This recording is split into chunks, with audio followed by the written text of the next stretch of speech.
So, TMOT, the Minister of Truth, how are you this evening? Life is good, man. Life is good. So basically, I'd kind of like to ask you just some basic questions about yourself, if that's okay with you. Absolutely, Matt. Fire away, pal. What made you want to become a minister? What in life shaped you to want to do that? My past experiences with crime, um, after getting out of the military and experiencing some personal difficulties in life, I got caught up in criminal activity, and that experience while serving time, and I know a lot of people talk about those that go and get jailhouse religion. I was raised in the church, but I turned away from that, and it wasn't until going back to prison that I realized what I had become as an individual, as a human being. And I vowed behind walls that once I got out, if I got out, that my life would be different. And so I endeavored to make a personal change inside and to, continue with that once I got out on the outside. Do I still have challenges like everyone else? Of course I do. Do I still falter? Of course I do. I've got personal challenges right now, but that is not going to turn me back to what I used to be, because I look forward to what lies in the future. I think you definitely changed for the better, that's for sure. So awesome job with that. I'm not sure if you can hear me yet. Do you think that your faith brought you to Ron Paul, or what brought you to Ron Paul and his message? Faith did not bring me to Ron Paul. I can say that unequivocally. What brought me to Ron Paul was the company I keep. And where I was when I decided to consider Ron Paul, I was at a place of not knowing where to go next. I had voted for George Bush twice, and in his last term, all those principles that I got caught up in and started to believe in, conservative principles, I was wondering if I was the only person who could see that that's not what the Republican Party stands for anymore. So I was dumbfounded. I thought, what am I missing? I may as well be a member of the Democratic Party again. And so when Obama came on the scene, I listened to the hope and change, things that I wanted to hear a politician say. And I fell for it. And so I voted for Obama.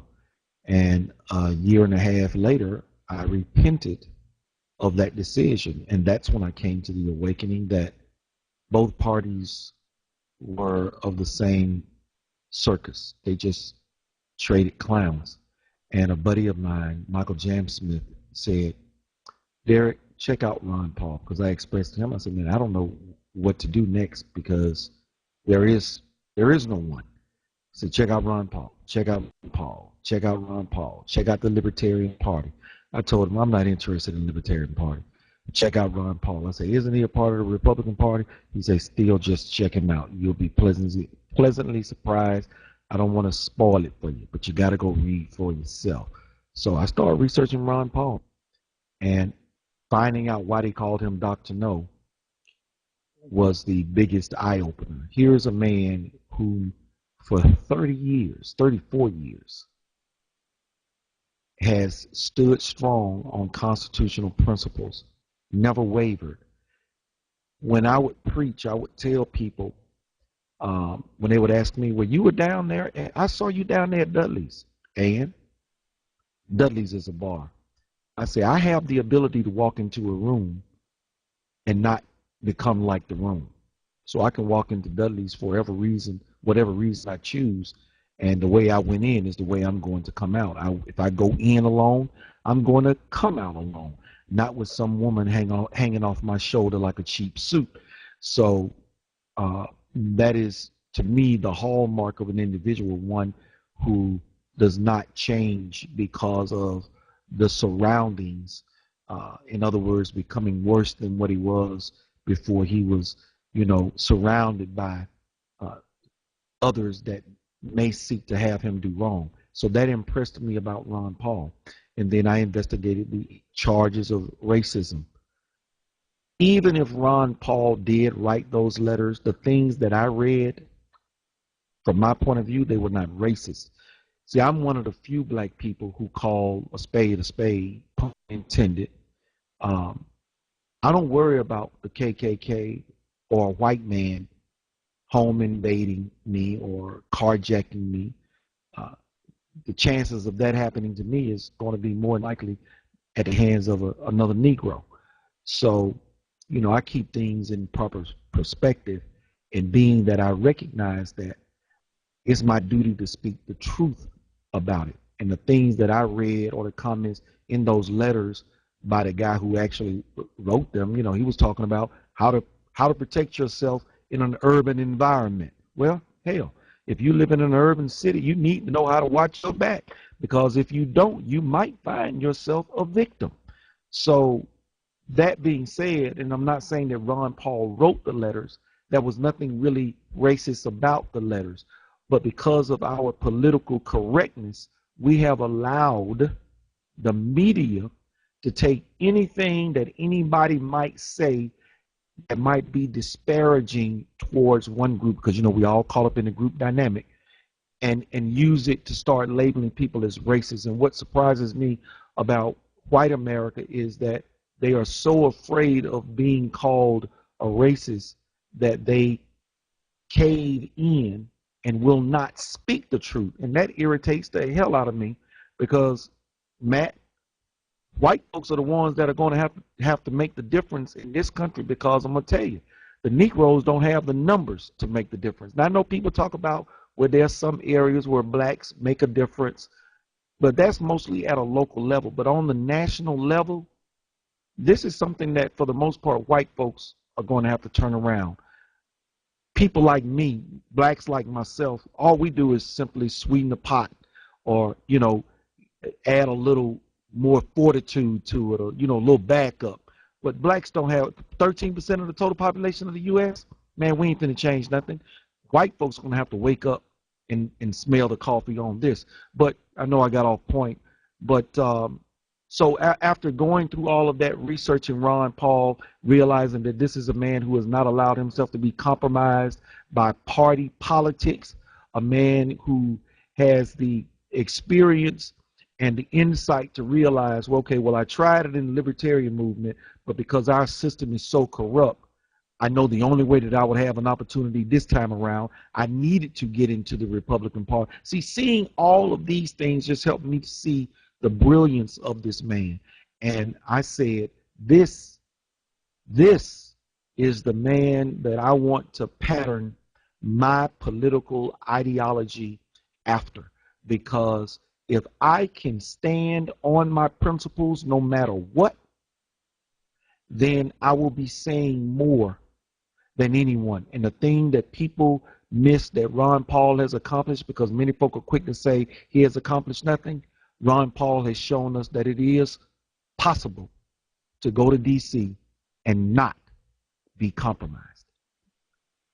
And that's so very true. I mean, when you look at Congress's approval rating down by 11%, look at what they're voting on. The majority of the time, we get mad at them because they're voting for things. Look at the person who opposed almost every single one of those bills. Why don't we try to vote more people in that said no?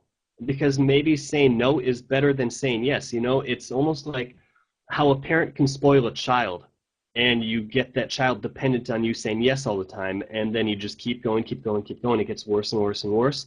I think that's what the Congress and the federal government did to Americans. They said yes so many times, they just started doing it just because it would get them reelected. Even if it wasn't for the betterment of the country, they did it just to advance them politically. When in the end, if you think about it, in honest media with actual true reporting, they should be the ones reporting on all the yesers instead of the naysayers and all the doctor knows. We need more doctor knows in Congress. I totally agree. I see somebody had asked a question here in the chat room. You don't think African Americans help Obama win the presidency? No, because African Americans can't vote in America. I don't even know what the hell an African American is. That's a misnomer. I'm not from Africa. I haven't lost a damn thing in Africa. I was born in America. I am a black man who happens to be American. Rather, I am an American who happens to be a black man. Now, did blacks help Obama to get in office? Of course. Millions of black folks gave hundreds, or shall I say millions of dollars to his campaign. But the fact of the matter is, it was dollars that helped to put that message out there. But when it came down to the numbers at the polls, that's not really what did it by and large. Most folks don't understand the electoral college and how it works. If every person in America, black person that is, voted for Obama, and every white person in America voted against Obama, Obama would not have won. And it's that little simple point that I can't get folk to understand. It was a majority of white folks plus the black folks and other minorities that helped Obama to win, but also in large part by white America. And that is how Obama got into the White House. Now, getting further into it, blacks only voted for Obama for the most part, and I'll guess to say 95% only voted for the man because he is black. When I voted for Obama, it was because I was thoroughly disgusted with the Republican Party. George Bush's bailing out of Wall Street, his bailing out of General Motors, all of those things are anti-capitalistic policies, anti-constitution, anti-American. If you ask me, you get out there and you make a business and you decide to go for it and you make bad decisions, you fail. Somebody else picks up the slack. Somebody else would have picked up the slack if GM had failed because GM was filling a niche. Okay, so if we have a need for 100 cars a year and GM provided 30 of them, okay, well, if GM failed, guess what? Those 30 cars, that demand, somebody else would have simply filled the demand.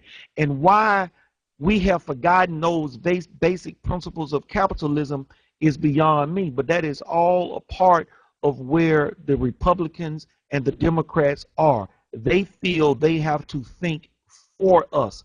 And until Americans can come to the realization that neither party has what's in the best interest of America, they will forever falter. But you know what? I'll be able to sleep at night because I know I will have voted for a principled man and not party line politics.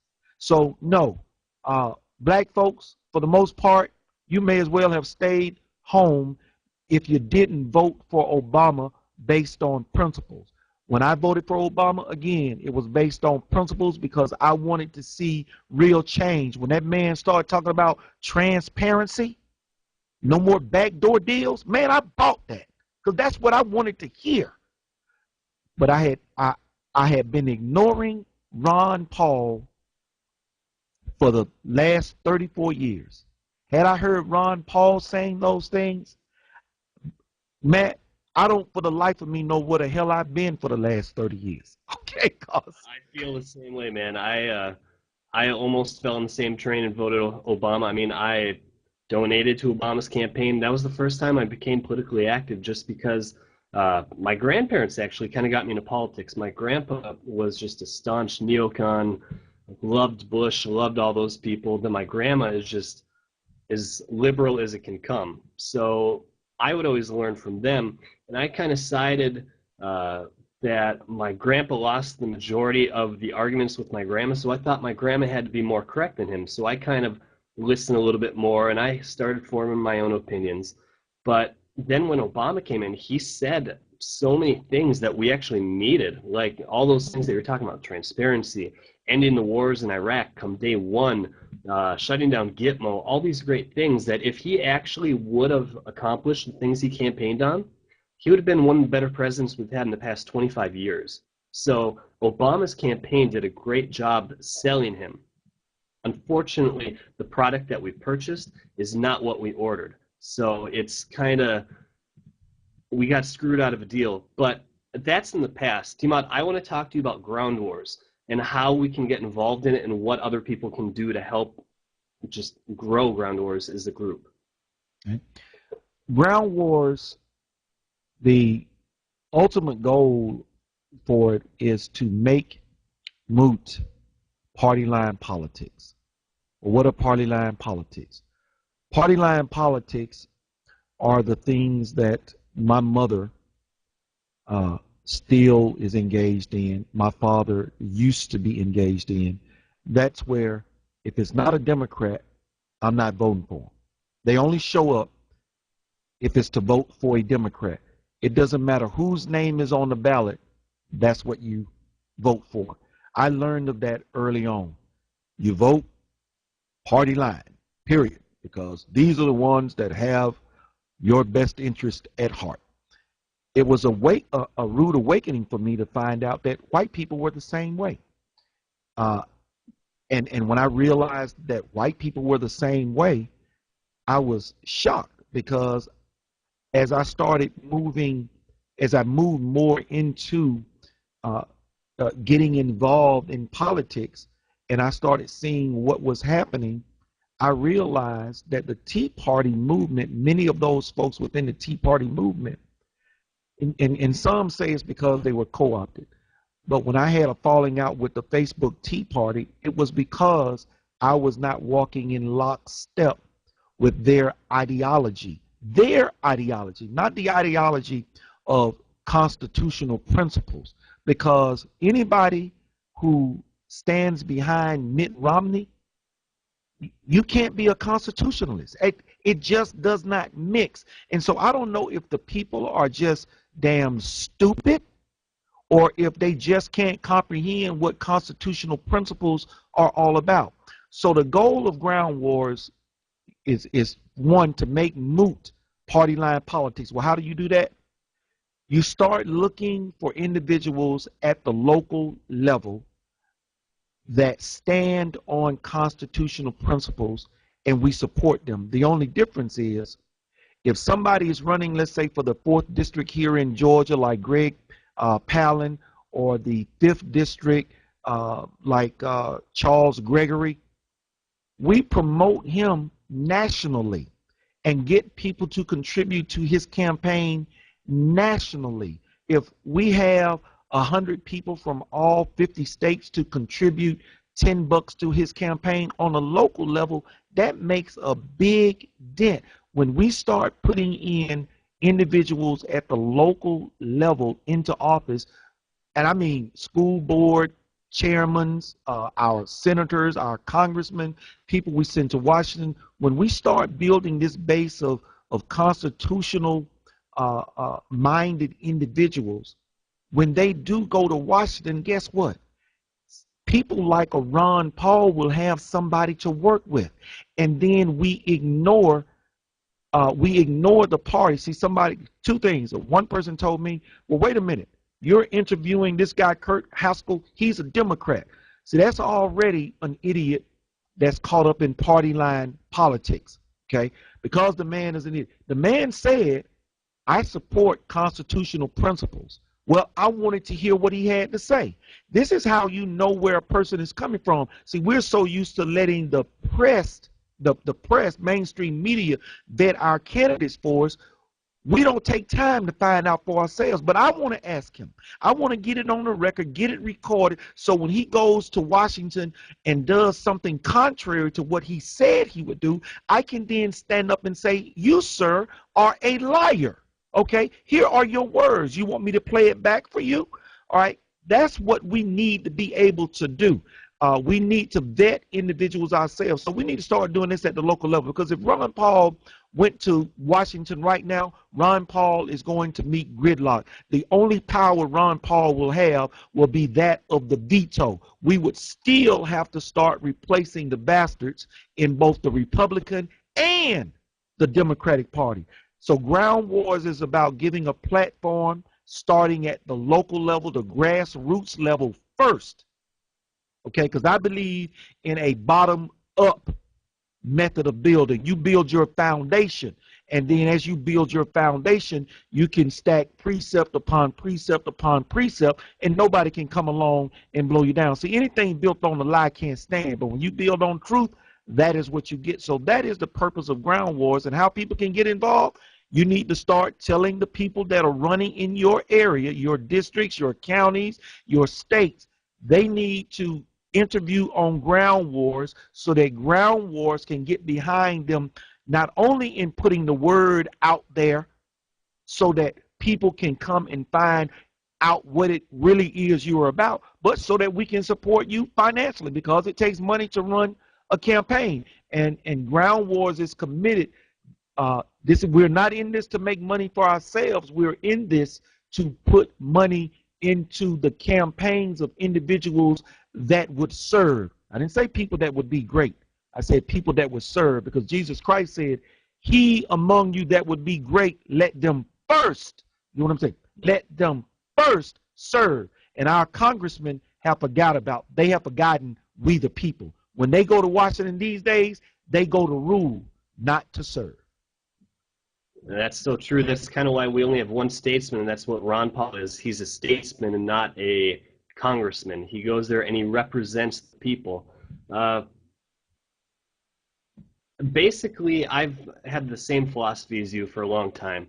We need to start by gutting out government and doing that at the local levels and working our way all the way up. My philosophy is, if we put the right individuals in the government, eventually they'll work themselves out of a job. Because with how big and oversized our government is right now, they need to shrink. We need to condense. We need to cut people, lay them off. They need to do this, though, on their own, because that means they've regulated so much.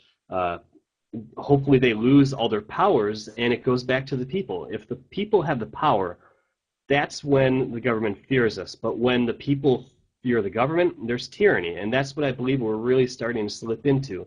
So until we start giving the power back to the people, there's nothing we can do. We can elect Ron Paul to be president, and that's a great move in the right direction. But Ron Paul will not get anything through. Ron Paul will not get anything done unless he does some executive orders, which we always complain about Obama and Bush and all these other presidents doing. And we kind of want to hold Ron Paul to be above the other presidents. You know, Ron Paul is a man of principle, and we don't want him to lose his integrity just by going and doing all these unconstitutional things. So why vote for him? Because we need him. If you're not taking the first step, why even get out of bed? You know, it's just, there's no point. So for somebody to ask you why vote Ron Paul, because if you don't vote, you're willingly leading yourself to the slaughterhouse. If you're not trying to push the brakes on a car on the ice, I know sometimes it won't stop, but at least you can say you tried. If you're not willing to try, go home and watch Fox News. Don't listen to me anymore. I don't want to waste your time. I'm not willing to give up and not hit the brakes and just walk to the slaughterhouse. I'm going to vote Ron Paul no matter what. Ron Paul or Ron Paul is my man. I don't care if it's Gary Johnson. I don't care if it's this Robbie Wells guy. Sure, these guys might be good down the road, but right now, Ron Paul is our main man that we need to get behind, back in the whole way to Tampa and even after Tampa. And we write him in come November. Plain and simple, it's Ron Paul or Ron Paul. So I know I got sidetracked a little bit, but why would we fight so long to just all of a sudden give up just because it got hard? It's been hard for 34 years, as TMOT said. Ron Paul's been ignored by so many of us, and I'm guilty of that. I mean, I liked Obama. Ron Paul has been in since 1988 was his first run, I believe, as a Libertarian. Then back in 2008 was his second run as a Republican. And now in 2012, he's having his third and final run. We have to stop ignoring Ron Paul, use him because Ron Paul is just a person. I don't give a crap what Ron Paul is as a person. If it's his message that I love, and I would vote for anyone that had his message. What Ron Paul brings to the table that many other people don't that have the same message is his track record. Ron Paul's history is what gives me comfort at night when I go to sleep, knowing that I'm not wasting my vote. I'm giving it to a person who will go to Washington, be a rock in Washington, not be moved and swayed by all the lobbyists, all the special interest people. Ron Paul can go there and represent the people.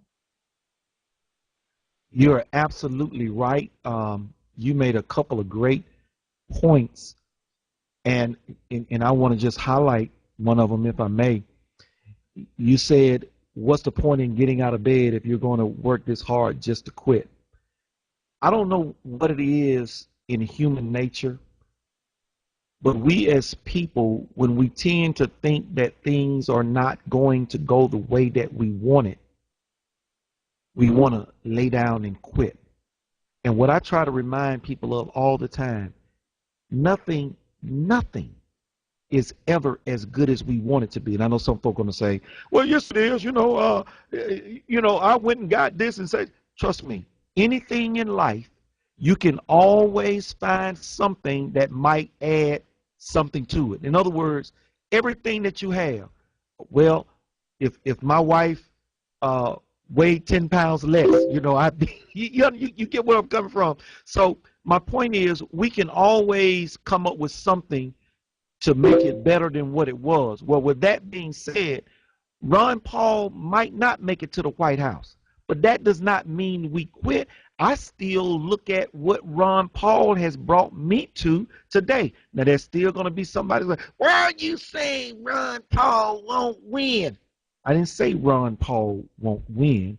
I said if Ron Paul doesn't win, I still consider what Ron Paul has still given me, and that is an awakening. Ron Paul has given me the fortitude. He has strengthened my resolve. He has become a beacon of light that allows me to say, this man didn't quit for 30 years. I will not quit for the remaining years that I have. And that is what I flow through. Even if Ron Paul does not get to Washington, I will continue to fight to get other people in, because Ron Paul, if Ron Paul were the end all and be all, this would be over with if Ron Paul didn't win. Thank God Ron Paul is only a man. Thank God he's only a man.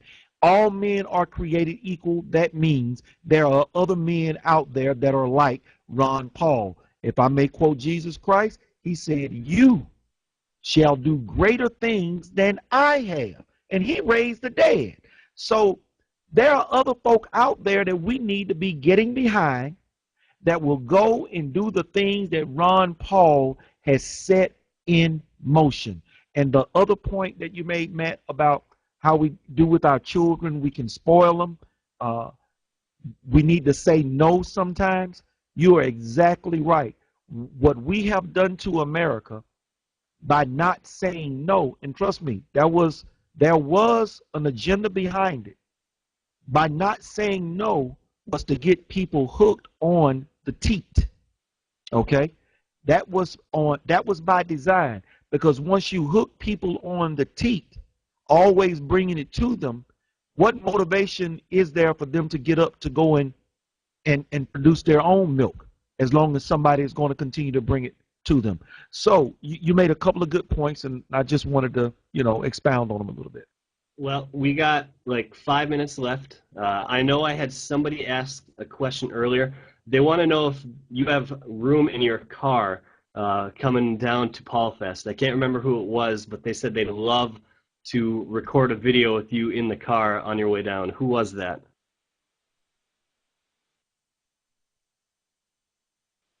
I have room. I have a 7-passenger Nissan Pathfinder. So yeah, I've got room at this point in my vehicle. Just my wife and I are going. So somebody wants to tag along, you're more than welcome to go with me.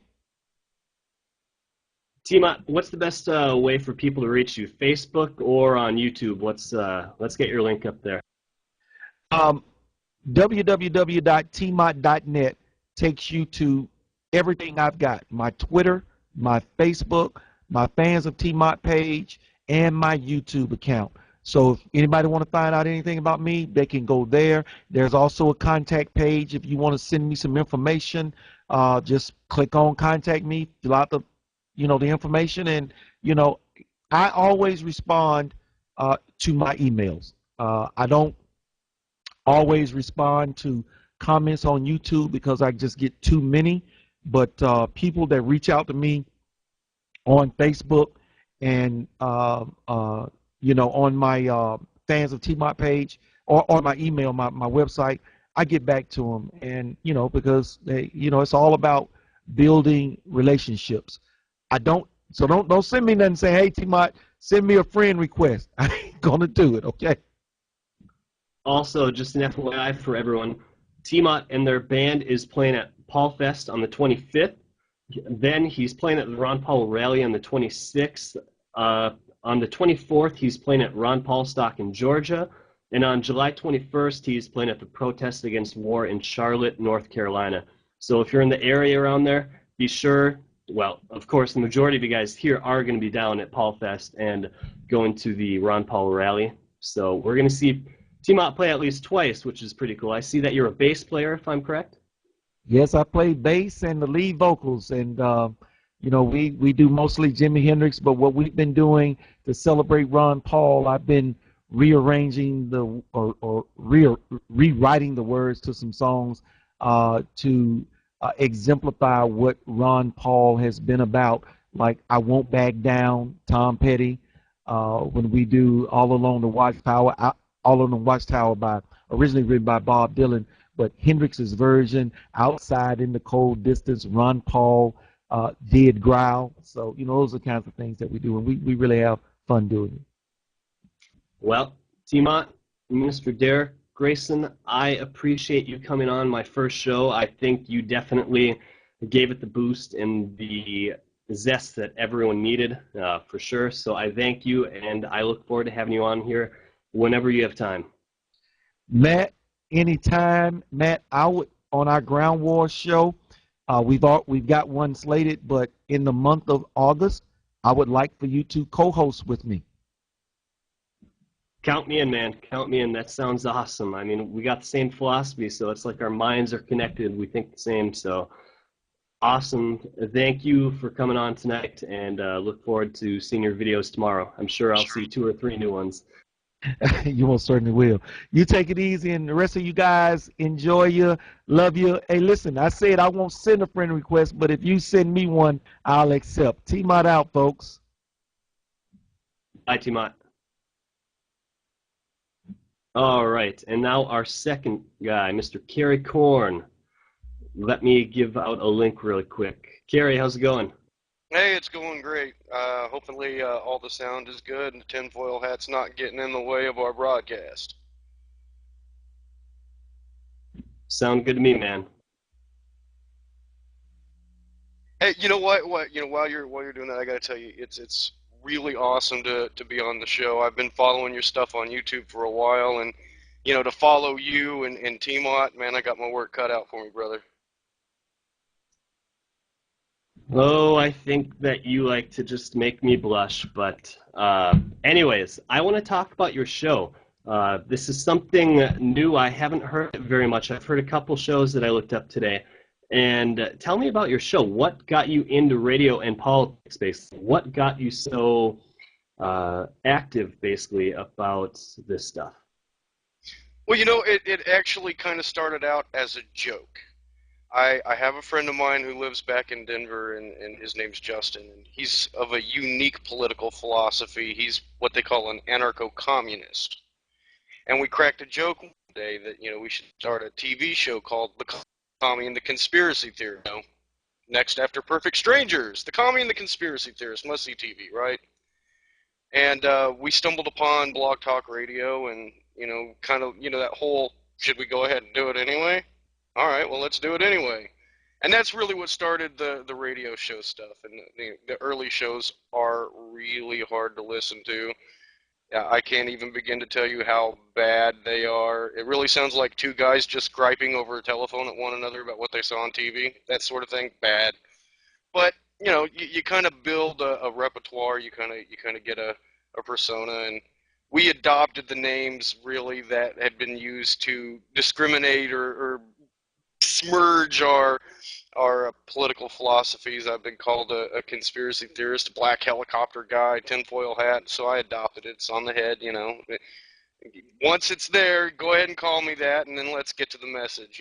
Let's talk the information, and that seems to put a stop to a lot of name calling in a hurry. So what really woke you up, I guess, to Ron Paul? Basically, just because he's basically the only outsider. He doesn't do all his insider trading, or what made you find Ron Paul, basically? Well, I'd already been kind of a fan of Ron Paul. I'd heard him do some interviews. Everybody is aware of the fact that he's done a lot of the Alex Jones show, and I stumbled across him there originally. But for me, really the big point of I really like this guy is when he did the speech neocon from the House floor. Do you remember? Oh, wow. I saw that and it was done. It was done. And you start researching the guy, you see he's got that sterling record. You can't, it's just a beautiful thing to look at. Somebody who says, this is what I'm going to do, and then he goes to Washington and he does it. You can't find me someone else who's doing that. Maybe Congressman Mosh. Maybe. The jury's still out on him. I think I'll hold my judgment. He's still pretty young. I mean, he doesn't have that record that Ron Paul does, but definitely somebody we need to keep our eye on. When was your last show? Was it on Sunday, or was it this up? Yeah, this last Sunday, and pretty much it was just me talking about the little vacation I went on. The girlfriend and I and her kids, we just kind of piled in the van and went east. Virginia, Philadelphia, or not Philadelphia, Pennsylvania. I always do that, and I'm going to get beat for it later, I'm sure. But just a little bit of the eastern states, and a little history lesson. Went to the Flight 93 Memorial. Went to the Hollywood Cemetery in Richmond. A couple presidents, Jefferson Davis buried there. Lots of Confederate stuff. Very, very interesting. Just kind of drive around and see how rural America has been destroyed. Right. So what is your take on Tampa? What do you think is going to come out of Tampa? Whether it's just Paul Fest, or if you actually want to touch on what do you think is going to happen down at the RNC?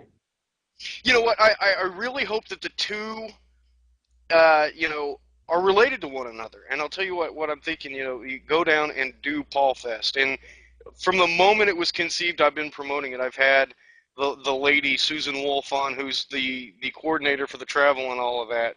I've had her on. I'm actually, I don't want to say we're like best friends, but we've known each other for a number of years, and so I got right on helping them promote that from Jump Street. And what I really hope happens here is we're looking at 35, 40, 50,000 Ron Paul supporters in Tampa on the eve of the Republican National Convention, and they show up. We faced so much of a media blackout, and if not a blackout, they went about their ways to try to marginalize and demean the movement. Make them cover it. I really feel like with all the delegates we've won, the Republican National Convention is going to be must-see TV. It's going to be brutal. I think it's going to be so hard for the media to ignore Paul Fest. I mean, where can you get another candidate out there? What candidate right now can get people to drive or fly or take a van across America? Ronvoys, man. Exactly, Ronvoys, all these different systems. I mean, people are going to be taking buses. I'm flying down there. I mean, I'm going from Minnesota. It's not very close. I mean, I'm traveling across America. So I have the chance to go see Ron Paul and listen and be surrounded with some of the most awesome, liberty-minded people out there right now. And sure, it'll be awesome hearing the music, but I think I'm more excited for the speakers. I mean, Peter Right. Schiff, Lou Rockwell. Who else?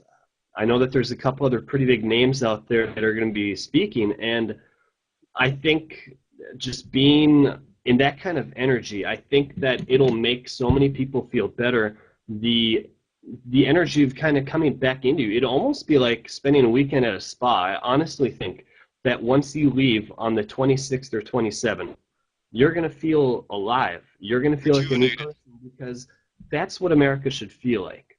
That's what all of Americans should be like. Liberty-minded, not just these zombie sheeple that just walk like they're zombies, you know, people without emotions. The people that are going to be down at Paul Fest are going to be real, alive, awake people that actually have emotions. They have Second Amendments, they have Fourth Amendments, they have First Amendments, they have all these different amendments that they actually practice and try to hold true and like keep dear to them, because these are all things that I believe people that watch mainstream media news are taken for granted on a daily basis. And the people that are going to be down there, I heard that there's a campgrounds where there's actually a shooting ground at, and people are going to be down there, they're going to be packing heat, they're going to be practicing their Second Amendment while they're down there. Camp Liberty, exactly. That it's going to be awesome. So I think all these people that are going to be down there, we understand it's $77, but if we don't go and support these people that will be at Paul Fest, that $77 in about a year or two will be worth nothing. You can't even buy a loaf of bread with a wheelbarrow full of this fake toilet paper fiat money. So unless we spend our money now and try to invest it in people, not in items, because buying items does not work. When I say investing it in people, I'm not saying purchasing people. I'm saying investing in people and having them actually have the chance, the good people, make it into Washington and your local government and your districts and stuff like that, and then represent the people. If we don't spend our money now, it's going to be worthless very, very, very soon. So it's just a catch-22 basically. And you're absolutely right. You know, this is one of those things. I mean, you talked about it, $77. Well, what's that gonna be worth in 10 years? How much do you have to spend to get the same? Let's just look at it like you were getting the wickedest rock concert you can possibly imagine. All of these great bands. There's gonna be speakers, stand-up. I mean, you're talking about this is Woodstock for the truth. This is Woodstock for the truth. And, you know, this is one of those situations where you're going to be able to look at family members and go, yes, I made it to Paul Fest. It was amazing. And I look at it like that. You know, I'm trying to figure out how to fund it myself because, you know, we really spent a lot of money doing the trip we just did. But Lord willing, when the creek don't rise, it's on. You know, I can't help but want to be a part of this. And you know, I don't know if I had any effect at all, but when I found out they were doing it and booking talent, I sent the talent booker for Paul Fest the Access Experiences information. I mean, you know, why not? Like, I don't, you know, Jam Smith is in the chat room, and he's TMOT's guitarist for that band. The man's guitar playing abilities is outstanding. The man shreds. He sets fire to the guitar. I want to address someone. There's a Liz in the room, and she asked me why I didn't vote for Ron Paul in 2008. I've said this many, many times. I did not vote for Ron Paul, and I did not vote for Obama. I actually did not vote for a president back in 2008. I voted for every other person, but I did not actually vote for a president in 2008. Okay. What year then are you at? 2012. Oh, why I didn't vote for Ron Paul? I was in Germany. Pretty hard to vote when you're in Germany. I live in Minnesota, and I was actually in Germany. I just got back less than 2 months ago, so I missed my chance to vote for Ron Paul. I missed my chance to become a delegate. That is why I'm doing everything I can now, because I never got to make, thanks for forgiving me, I never got to make my mark on Minnesota. I wanted to be part of that history-making 32 out of 40 delegates for Ron Paul out of Minnesota. I would have driven anywhere. I would have done anything it would have taken to become a delegate for Ron Paul and represent Minnesota down in Tampa. So that's that. I guess. I had the same thing in 2008 when it came time to vote for a president. I was in Denver. I had just moved out there when the general election started, and they would not let me write in Ron Paul. So Ron Paul endorsed Chuck Baldwin. I voted for Chuck Baldwin. I went with the constitutionalist candidate there. And of course you hear that, oh, you threw your vote away. No, I voted my conscience. Here's a man who is saying and showing. You go read Chuck Baldwin's stuff. I mean, he says the exact same things that we tend to talk about. You know, protect the Second Amendment, protect the Constitution, end all these foreign wars. And so, you know, that the choice there was really easy for me. So what do you see, I guess, happening in the next 6 months? Say Ron Paul is elected tomorrow as president. What will happen within the first 6 months of him being elected? Day one, you see him be able to make his biggest mark by rescinding these executive orders. You know, this has been the president's end around Congress. This is a gross misuse of power. And, you know, with the swipe of a pen, he is going to be able to roll back so much stuff. Although he might keep JFK's, what is it, Executive Order 111110, something like that. Anyway, it was the, you know, it authorized the Treasury to start putting out silverback dollars and started the end of the Federal Reserve. You might see him keep that one around, but, you know, I think you'll see a huge rollback of executive orders, and that's a good start. And it leads by example. Do you think that we'd see a bigger push to end the Fed if we had a president that would be pro ending the Fed, or do you think that the people that actually have to put out the legislation are going to change and just try to fight against Ron Paul just because they want to try to make him a lame duck president where he can get nothing done? Well, and in a minute I'll address this in my conspiratorial fashion. But let's look at it like this, okay? You know, you have the exact same philosophy that you can now apply to these people that are telling you to go vote for Mitt Romney. We've got to support our candidate. We've got to support our president. You got to do the right thing. You know, are you really going to do that to your own party? Come on now, guys. You know, just turn the condescending, just turn the flow on. Just turn it all on. Let them have it. But, you know, there's something that worries me, and I'd like you to kind of espouse on this too. If Ron Paul were to get into office, we know how micromanaged and manipulated this economy is. It's become, you know, very much crony capitalism. You know, when you can see the banks threatening Congress with martial law, if you don't pass the banker bailout, there's a problem with who's got authority and power in this country. And tinfoil hat, see, right there. I don't put it past them to, you know, if we got a Ron Paul president, to just flush this economy and then go, see what happens? Libertarian philosophy, free market, now it's all ruined. This is your fault. So do you think that would go down? So you really think that they would just kind of pull the rug out from under our feet with the economy and other things like that if Ron Paul did, so they can be like, hey, look at what happens when we actually get this kind of president in. But to go back actually to your other point, you're talking about how the Republicans always say just toe the party line, just support your president because he's a Republican. Do you think they're going to sing that same song if Ron Paul was in there? Is it, we got to support Ron Paul because he's a Republican? I mean, it's just... Well, see, I don't know if they would. Sorry, I didn't mean to cut you off. I don't know if they would initially, but that's the tool we then get double sword. You know, now we get to turn those blades on them. You know, oh, Ron Paul's horrible. We can't do. You got to toe the party line.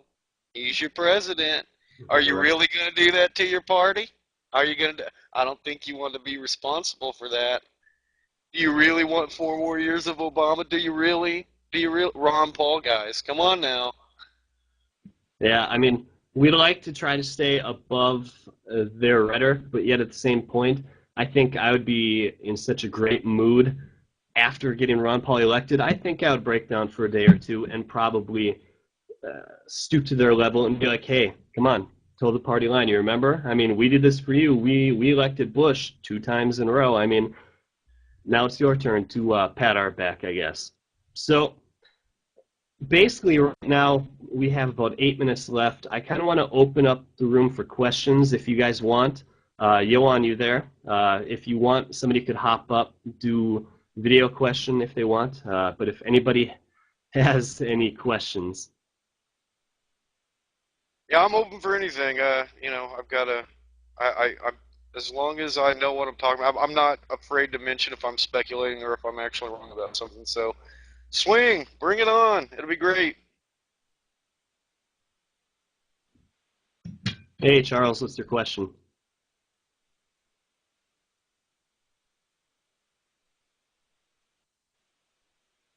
Hello, hello, Charles.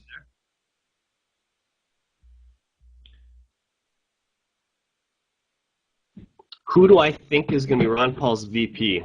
I would love to see Judge Andrew Napolitano. Pure and simple Napolitano. Everyone says he'd be a better Secretary of State or whatever it is, but I want Napolitano as VP because if anything would happen to Ron Paul, heaven forbid, I got plenty of trust in Napolitano. So good to go for Nap for number 2. See, and I tend to like Jesse Ventura as well. You know, because if you're gonna, you know, if you're gonna do something, or you know, Ron Paul, heaven forbid, has a health problem, they are not gonna mess with either one of those guys. They are not gonna mess with the judge. They are not gonna mess with the governor. It's just the way it is. Although, you know, I wouldn't mind seeing, you know, Judge Napolitano as Attorney General either, or on the Supreme Court. They put a constitutionalist on the Supreme Court. Oh, nice, nice. Anyone else in the green room have another question? What's up, Mac?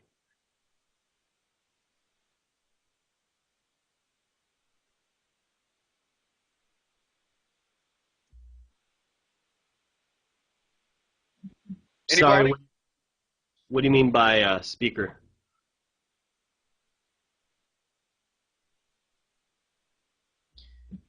Yes, I do think Rand Paul will because he made his pledge to support the nominee. So if Ron Paul's the nominee, of course he will be. Does Ron Paul have a 5-state plurality? No, he has an 11-state plurality. We don't need 5, we have 11. So we do not have a 5-state plurality. That is incorrect. And you know they're trying to make a lot of noise about how it all hinges on Nebraska. You heard that in the mainstream media. He's only got 4 states, reach him at all that. Look how many states where he walked away with all the delegates. Give me a break, man. I mean, I really wish the media, you know, it's you and I are the media now, Matt. You do understand that we are the media. The mainstream media is nothing more than disseminators of propaganda in the state line, and that's it. Yeah, for sure. What about Dennis Kucinich for VP? I think strategy-wise that would be good, but I don't agree with Kucinich on everything also. So, but yes, bound. Yes, they are bound per se, but that's not according to all the rules. You know, these federal laws that we don't like abiding by most of the time, they're kind of unbound, and there's many things that state that too. So we are going to fight it, and I saw someone, are they able to nominate Dr. Paul now? I guess I'm confused by the question, but anyway, I saw someone asking about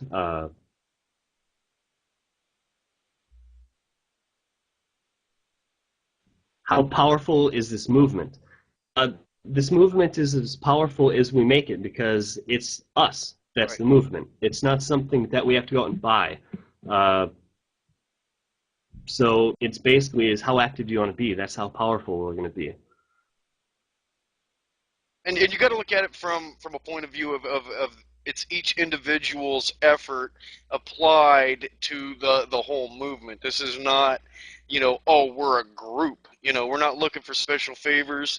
I talk about a lot of times we're fighting the Kraken. This system has its tentacles everywhere. And so everybody's got little pet issues that they want to focus on. Some people are anti-Monsanto. Some people are, all about protecting their Second Amendment rights. So what I do is I try to network these people together.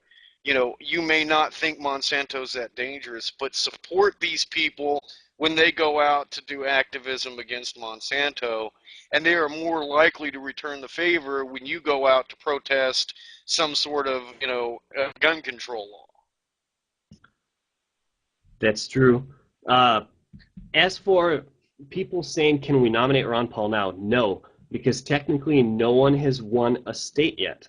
Until Tampa, these delegates haven't voted yet, so we can't say anyone's won states. Now, we might have them the majority of delegates, but, people are people. They can change their minds. So until we actually get down to Tampa, and it's the 27th through the 30th, it's a 3-day convention, we don't know who won what yet, technically, because the people haven't voted. So we have to wait, we have to be patient, but we have to be supportive, too, of all the delegates. This is the most important time right now to be supportive, because if they're going down there and they're elected, they might not want to go down there because it's expensive.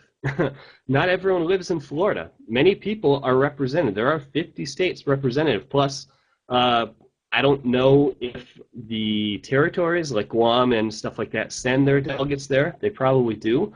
But can you imagine the immense expenses that all these delegates are taking on to just represent us, to give us a chance? So I saw a question earlier, when do we go balls to the wall?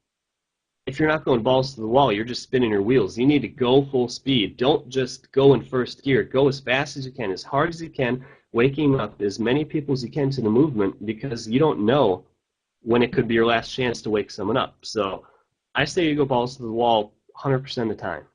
Let me add something to the delegate issue that you mentioned. I know for a fact that the Paul Fest people have set up some sort of a program where you can donate money to send delegates from your state to the RNC. So you might look into that. Just I believe the site is paulfestival.org. Go in there and just talk to them folks. They'll be able to point you in the right direction. And FYI, this is water, no beer. So, well, Kerry, it was awesome having you on. I see we reached our 9 p.m. So I think the show's got to be done. I don't know if there's something where it just kicks it off. I don't know. That's John who's in charge of that. But I thank everyone for coming out. It was awesome. I believe at one point we had almost 120 people, so it was phenomenal. Kerry, you were awesome as always. There's one person who had a question for you. I believe it was Bastu, and he wanted to ask you about Bilderberg. Yeah, all right.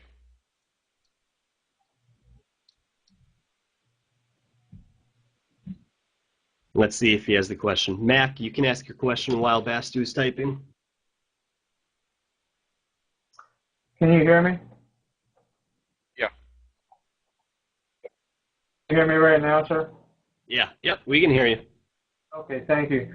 Gentlemen, I just want to let you know I'm 50 years old, and back in the 70s, we discussed a lot of these things that are happening today, believe it or not.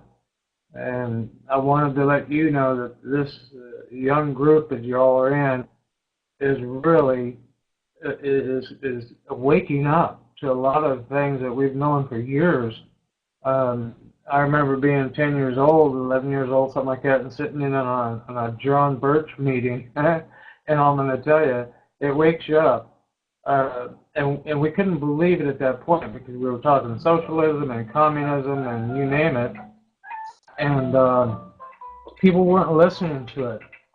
There was a lot of talk about seceding from the Union when I lived in Alaska, and there was a group called Alaskans for Independence, and this was during the 70s and 80s.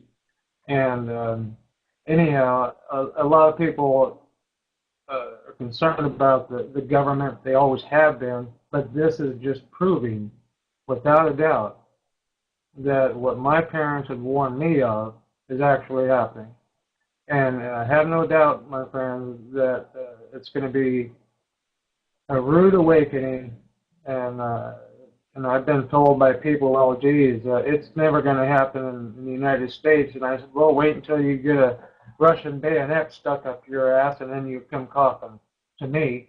but I don't want to hear it. Now I'm just warning people out here to be very respectful and adult when it comes to the Ron Paul Fest and spreading our word, because we do not want to sound like, quote, conspiracy theorists, which I take offense to. These are conspiracy facts. But make sure that we pass out the correct information, triple check it, and encourage others to double check it for themselves. Filter the BS. And that's all I wanted to say. Very true, Mac. Thanks for coming up. Thank you. It's awesome to hear from, the old timers that have been aware of this for a while, because I think of everybody who sees hope in the movement, these folks are, they're really getting it more than anybody else, because they've struggled so long to get this information out. Couldn't agree with you more, man. They've lived it a lot longer than I have. I'm only 23, but I feel like I'm pretty aware to a lot of my surroundings on what's going on. So, yeah. Anyone else got any other questions? Oh, we got another one. I was going to say, did you get your Bilderberg? That might be him right there. Hey, Bastu, how's it going, man? It's good, it's good. Hey, Matt. Hey, Kerry. I wanted to ask Kerry if he thought that the Bilderberg meeting had any influence on the campaign or the campaign managers, either like immorally or just monetarily or something. Because in my opinion, after Bilderberg, Ron Paul stopped making public speeches and did not show up on as many shows such as Maddo, the the Maddo show, for example. So are you trying to say, like, basically you think that something took place at the Bilderberg meeting and Ron Paul's either threatened or he just kind of changed his plan and strategy at kind of an ironic moment, or what? Not necessarily Ron Paul himself, but maybe his campaign managers and people around him. I've had some worries, I guess, in the past about Ron Paul's campaign. I think that Benton has released some ill-timed letters out to the campaign, and I think that it demoralized people. I think the Rand Paul thing kind of demoralized people. But again, are we voting for Ron Paul's campaign staff and Rand Paul, or are we voting for Ron Paul and his message? People need to be able to see through the politics of politics, basically, because there is a huge game that goes on with politics. So you need to just stay steady. Don't worry about what Ron Paul is doing or not doing right now. He's come out with a couple other videos recently talking about the rally, the RNC. Ron Paul is definitely still out there. He still wants to win, and we just need to trust Ron Paul, because he wouldn't just throw away 34 plus years of politics for nothing. Ron Paul wouldn't do that to us. So Ron Paul is the guy that I put my trust in, I guess, basically. That's why people call us Paul bots, because they think that we trust Ron Paul and we put him up on a pedestal. We don't. We put his principle up on a pedestal, and we put his message up on a pedestal, because there are very few people in the world right now that are like Ron Paul. And to address the Bilderberg group, now, and this is what I do. All right, so Jim Tucker is one of the guys that's been on the forefront of exposing this group for years. He's got moles on the inside, and he said they essentially made it clear they wanted Paul eliminated. And by eliminated, I mean, JFK style kind of business. Do I think that had any bearing on the campaign? I would tell you that this is probably not Ron Paul's first fish fry. It's probably not the first time he's heard some threats. And, looking at the campaign, I'd had some questions, just like Matt here did about Jesse Benton and his choice of timing. When they hired Doug Weed, I kind of raised my eyebrows a little bit, knowing who he's worked for in the past. But at the end of the day, Bilderberg has a lot of say in the economy. They have a lot of say in policy. They really do kind of get together to carve the world a little thinner up amongst themselves. But I don't think Dr. Paul is going to throw away his legacy of 30 plus years of principle and integrity because some guy in a fancy suit got an attitude. I trust Ron Paul. I do not trust Jesse Benton. And with that, I want to close with, go Ron Paul. Peace. Pretty good, man. Pretty good. Well, I think we should close it up on here. Ed's up. Go ahead, Ed. You want to close it, or do I get to ask a question? How you doing, Kerry? I'm doing well. How are you, Ed? Just great. Ed Vallejo from Phoenix. I have a question that I want to throw out there. I want to see what your answer is. With the, call it birther movement, call it truther movement, call it what you will, with the controversy surrounding Barack Obama's status as a natural-born citizen, which the founders believed was someone born on American soil of both parents who were born on American soil. With all of that controversy, why is it we don't hear anything about the validity of some of the people that have run here recently? I mean, out of Ron Paul, Mitt Romney, Newt Gingrich, Rick Santorum, and Barack Obama, out of 5 people, only 2 of them were born on American soil, both parents born on American soil, and that's Ron Paul and Newt Gingrich. Because Mitt Romney's father was born in Mexico, Obama's father was a British subject, and Santorum's father was born in Italy and naturalized to America. Thank you. And it's funny. I don't pay a whole heck of a lot of attention to this birther business, simply because the bankers who funded this business in the first place, they are not going to throw their guy under the bus. They're just not. And to be able to do anything about it is going to be crazy. You see them.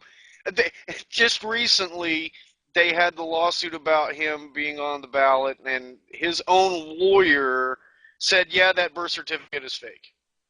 And then they just went on about their business. And it's kind of like, well, wait a minute, that's fraud. If I did that, signing up for the Army, guess where they're going to throw me in a hole somewhere. But I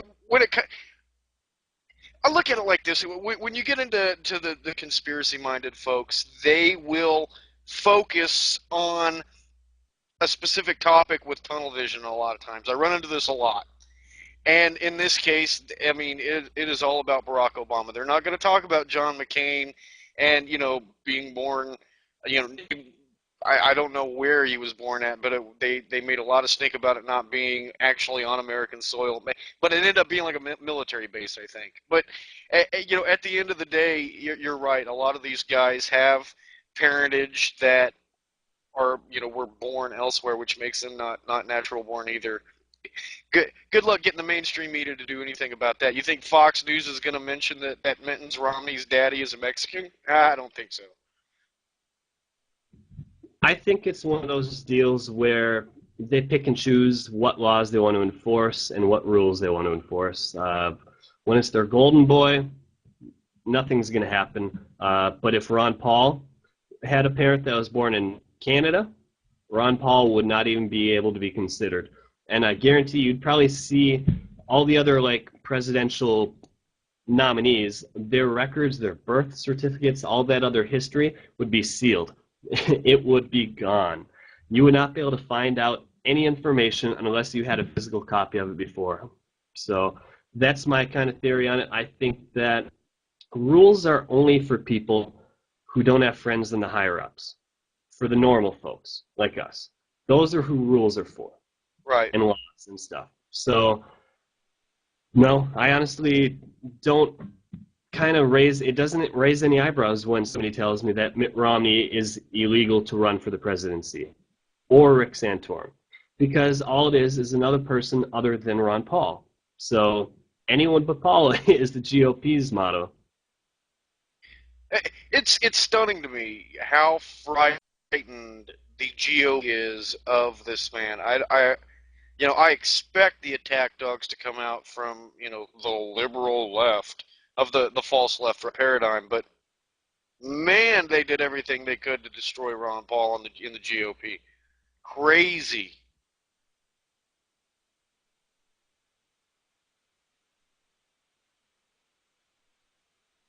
Well, guys and gals, I think that is a perfect note to leave it on. I thank everyone for coming out here. Having 96 people after TMOT is gone, I'm very, very, very surprised that we had more than 30 people stay. So I thank you. I look forward to doing this again next Wednesday, same time, same place, hopefully with some more amazing guests. I don't know if I can top off having TMOT and Kerry on in the same show, but I will do my best to try to get a couple cool people on here. Maybe we'll get one or two. So, as always, guys, it's Matlarson10. Go Ron Paul. Peace.